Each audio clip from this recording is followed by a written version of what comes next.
ఆయన మీ పేరు? నా పేరు రాజు. అన్న, ఇప్పుడున్న ప్రజెంట్ జనరేషన్కి లవ్ మ్యారేజ్ బెటర్ అంటారా లేకపోతే అరేంజ్ మ్యారేజ్ బెటర్ అంటారా? మ్యారేజ్ ఏదైనా అంటే జస్ట్ లైఫ్లో కోరుకున్నవన్నీ జరగాలి అంటే జరగవు. ఫస్ట్ పాయింట్ ఏంటి అంటే హస్బెండ్ ఆర్ వైఫ్ గుర్తుంచుకోవాల్సింది, కోరుకున్నవన్నీ జరగాలి అంటే జరగవు. అండ్ వైఫ్ అనుకున్నట్లే హస్బెండ్ ఉండాలి అంటే నాట్ పాసిబుల్. అలాగే హస్బెండ్ అనుకున్నట్లే వైఫ్ ఉండాలి అంటే నాట్ పాసిబుల్.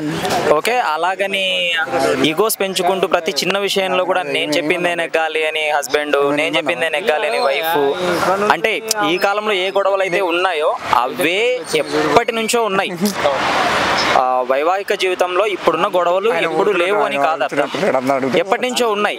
కానీ అప్పట్లో పాపం అమాయకులు కాబట్టి వాళ్ళకి విడాకులు అనే ఆప్షన్ తెలియదు. ఇంకొకరిని పెళ్లి చేసుకొని రెండో భర్త దగ్గర పడుకోవడం అనే ఆప్షన్ కూడా తెలియదు వాళ్ళకి పాపం. కాబట్టి వాళ్ళ అమాయకులు కాబట్టి విడాకులు అనే ఆప్షన్ ఆలోచనే ఉండేది కాదు. కాబట్టి తల్లిదండ్రుల మధ్య గొడవలు ఎలా జరుగుతాయో, అంటే తండ్రికి పిల్లలకు మధ్య గొడవలు ఎలా జరుగుతాయో అలా ఒక కుటుంబంలో గొడవలు జరిగితే మళ్ళీ మరుసటి క్షణానికి మర్చిపోయినామా కలిసిపోయినామా అన్నట్లు ఉండేవాళ్ళు ఒకప్పుడు వైవాహిక జీవితం. ఇప్పుడు వైవాహిక జీవితానికి వచ్చేసరికి ఏంటి అంటే నేను నెగ్గాలంటే నేను నెగ్గాలి.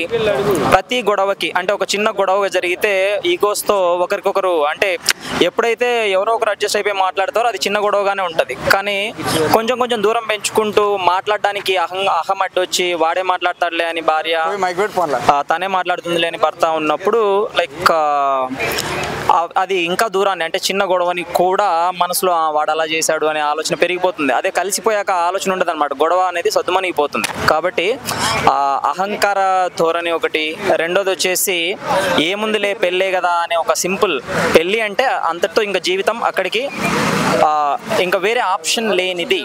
Okay, somehow you have to adjust. ఒక్కరే అడ్జస్ట్ అవ్వాలని కాదు, ఇంకా వేరే ఆప్షన్ అనేది ఆలోచించకపోతే ఏ మ్యారేజ్ అయినా, లవ్ మ్యారేజ్ అయినా బాగుంటుంది, అరేంజ్డ్ మ్యారేజ్ అయినా బాగుంటుంది. రెండింటిలో ఏదైనా కూడా ఎప్పుడైతే వాళ్ళు విడిపోవటం అనే ఆప్షన్ పెట్టుకోకపోతే ప్రతి గొడవ కూడా ప్రతిరోజు 10 సార్లు కొట్టుకున్నా కూడా కలుసుకునే వాళ్ళు చాలా మంది ఉన్నారు.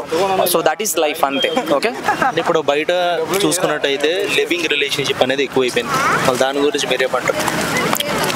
సో లివ్ ఇన్ రిలేషన్షిప్ గురించి మనము అంటే ఐ డోంట్ థింక్ యాక్చువల్లీ, నేను కొంచెం మోరల్గా ఓల్డ్ పీపుల్ లాగా ఎథికల్గా అలా మాట్లాడుతూ ఉంటాను.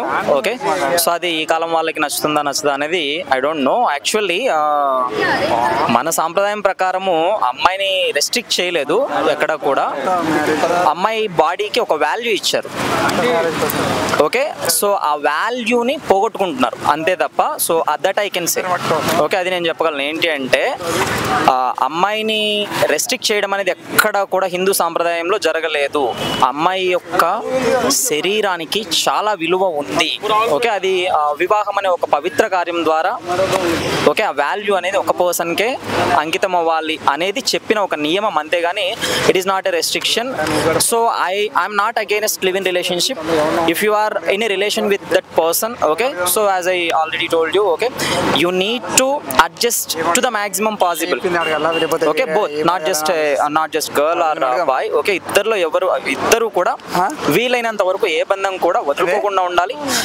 లివ్ ఇన్ రిలేషన్షిప్ కి నేను అగైనెస్ట్ అయితే కాదు, but once you live with somebody you should live with that person for your whole life. That is my philosophy.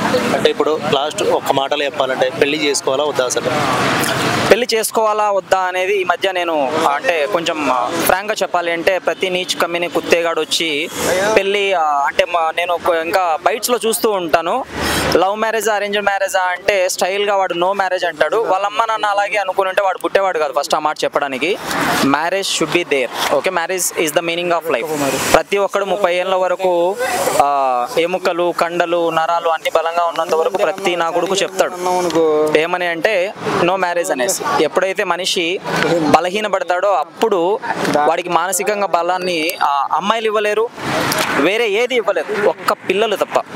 పెళ్లి చేసుకుని పిల్లల్ని కంటే 30 ఏళ్ళ తర్వాత మానసికంగా బలాన్ని ఇచ్చేది వాళ్ళ పిల్లలు మాత్రమే.